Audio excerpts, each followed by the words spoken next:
Imad Bejani, donc vous êtes directeur du pôle éducation et recherche Microsoft France. On va rappeler un peu l'implantation de Microsoft France, Microsoft Éducation, c'est quoi en fait? C'est une division? Alors Microsoft France existe depuis plus d'une trentaine d'années. Microsoft dans le monde maintenant a 40 ans, donc c'est une entreprise bien établie. On est 1700 salariés en France et Microsoft Éducation est une équipe à taille humaine au sein de Microsoft France. Et nous avons plusieurs missions. Donc une mission qui est d'abord d'être en lien avec les enseignants, d'être en lien avec le monde de l'éducation, puisqu'on a besoin de comprendre les usages, on a besoin des retours d'informations, on a besoin de voir comment évolue la posture des enseignants et des élèves pour mieux adapter nos solutions. Donc c'est ce lien étroit. On a une vocation d'accompagner nos clients qui sont tous les établissements éducatifs, donc primaire, secondaire, enseignement supérieur et recherche. Donc tout ce microcosme de l'éducation, ce sont des clients qu'on accompagne dans leurs projets et qui s'appuient sur des solutions soit de collaboration, soit sur des solutions plutôt matérielles de tablettes, soit sur des solutions plutôt plus techniques, on va dire ça pour le monde des DSI. Mais voilà, donc on couvre un peu, on est probablement la seule entreprise de technologie qui arrive à couvrir tout ce spectre-là. Et voilà, notre vocation en tant qu'équipe éducation, c'est de les accompagner. Maintenant, il faut voir qu'on a en France plus de 5-6 millions d'utilisateurs dans le monde de l'éducation. Sur Office 365, 2 millions. On a en nombre de clients, on dépasse le millier et nous sommes 15 personnes. Donc comment on fait? C'est à travers les partenaires. Donc voilà, Microsoft Éducation, c'est aussi tout l'écosystème des partenaires Microsoft qui sont un peu partout ici et qui vont être vraiment les agents qui vont pouvoir faire en sorte que les clients réalisent leurs projets et soient satisfaits de toute l'expérience d'usage.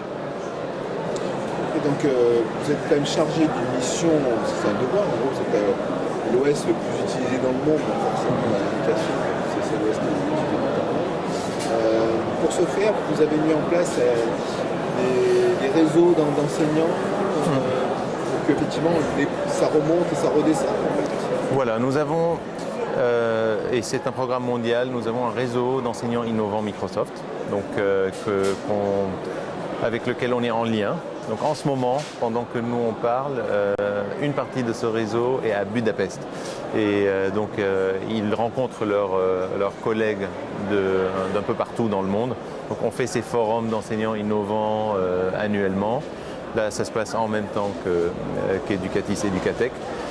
Donc on a aujourd'hui rajouté un petit microcosme, une couche qu'on appelle les ambassadeurs. Donc on a des enseignants ambassadeurs qui ont comme vocation un peu d'encadrer, de former notre réseau d'enseignants innovants. Donc on a aujourd'hui 4 ambassadeurs, l'année prochaine j'espère qu'on en aura plus.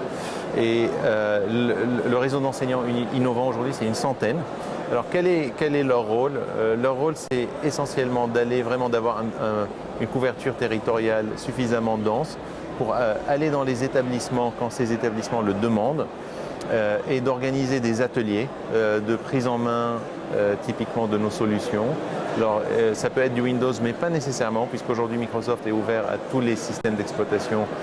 Typiquement Office 365 fonctionne aussi sur de l'iPad, sur de l'Android. Donc typiquement pour être dans cette logique de collaboration, on s'appuie sur Office 365 et les scénarios pédagogiques vont être apporter, discuter avec ces enseignants innovants. Donc voilà un peu leur vocation. Et puis ils nous remontent surtout l'information parce que ça nous permet de mieux comprendre notre client final qui est l'enseignant, l'élève ou le chef d'établissement.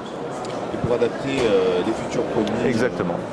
Alors en termes de futurs produits, il y a une acquisition récente qui est dans le domaine du jeu et donc Microsoft veut travailler sur Minecraft Éducation. Exactement, donc aujourd'hui Minecraft fait partie de la constellation Microsoft Donc Minecraft, pour ceux qui ne le connaissent pas, est un jeu sérieux, dit sérieux, puisqu'il ne s'agit pas de tirer sur quelqu'un ou d'écraser un chien. Donc c'est un jeu plutôt, la façon dont je le décris, c'est une sorte de Lego électronique. Donc on va pouvoir construire. Ce qui est intéressant, c'est que le joueur fait ses propres règles du jeu.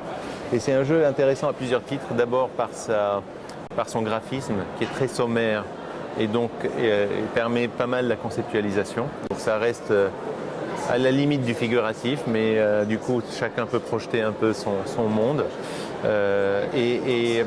Il permet aussi donc soit de jouer en réseau, soit à chaque utilisateur de construire son monde. Donc c'est très intéressant et la tranche d'âge qui est assez large, mais de 6 ans à 15 ans aujourd'hui, adore. Et donc c'est un véhicule qui peut être très intéressant pour l'éducation, donc soit disciplinaire. Typiquement les élèves peuvent faire des exposés. Là il y a un élève qui a mis sur YouTube par exemple un exposé sur les châteaux de la Loire. Donc il a construit les châteaux de la Loire. Donc c'est intéressant de le faire de cette manière-là. Ça peut être aussi utilisé en classe par l'enseignant pour des choses un peu plus sophistiquées. Là on a eu un exemple, il y a un prof d'histoire qui est suivi par l'Académie de Versailles qui expérimente Minecraft. Il explique les systèmes politiques. Donc il va modéliser le monde, par exemple, sous l'ère communiste, le monde capitaliste, etc., en donnant des contraintes de chaque monde et ça va aider donc là on est plus sur du lycée même, ça peut aller loin. Donc c'est effectivement tout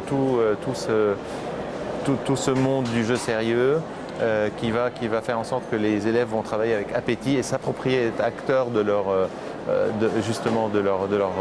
cours. Et voilà, donc nous on va sans doute d'ici la rentrée prochaine avoir une version éducation vraiment sécurisée avec une capacité de déployer sur des classes. Donc ça on en parlera le moment venu, mais nous on guette ça avec intérêt. Est-ce que c'est le signe d'un retour de Microsoft sur le contenu? Parce qu'en fait, Microsoft faisait du contenu qui était très utilisé, comme un carton par exemple, puis il est un peu sorti de ça.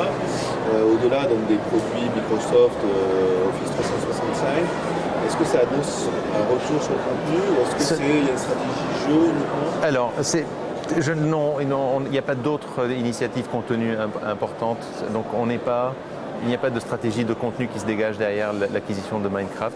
Il y a une stratégie d'adressage des tranches d'âge qui sont plutôt, on va dire, autour de 10-12 ans. Puisqu'aujourd'hui, c'est important d'être un peu présent autour de cette tranche d'âge. Et du coup, on le fait à travers Minecraft, mais on le fait à travers d'initiatives un peu plus, j'allais dire, de concours, puisqu'on a quelque chose qui s'appelle Imagine Kids, qui est une sorte de concours. Avant, c'était pour le supérieur, ça s'appelait Imagine Cup. Et là, on va faire une version Imagine Kids. Donc, il y a beaucoup d'initiatives comme ça pour essayer de susciter l'intérêt et de mieux comprendre aussi, d'être en lien avec ne pas décrocher de cette tranche d'âge-là. Et Minecraft aussi, donc au-delà de l'utilisation de tranche d'âge, c'est aussi sur un parcours d'utilisation des technologies, puisque c'est aussi la vulgarisation des technologies qui après amène à la maîtrise de la bureautique, qui amène à la maîtrise aujourd'hui dans le monde du travail. Clairement, donc sur un parcours d'employabilité, Minecraft peut être une des étapes pour que on ait on appelle ça en anglais la digital literacy, où ça fait partie de l'éducation aux médias et ça commence avec Minecraft. Merci Iman. Merci.